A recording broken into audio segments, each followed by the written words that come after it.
Hey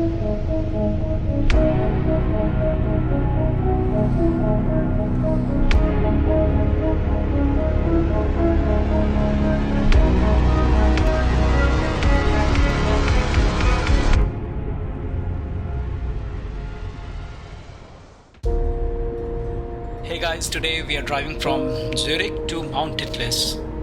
It's a snowy day, so it's going to be a beautiful ride. Always remember to drive safely when it's snowy, but for now just relax and enjoy the view.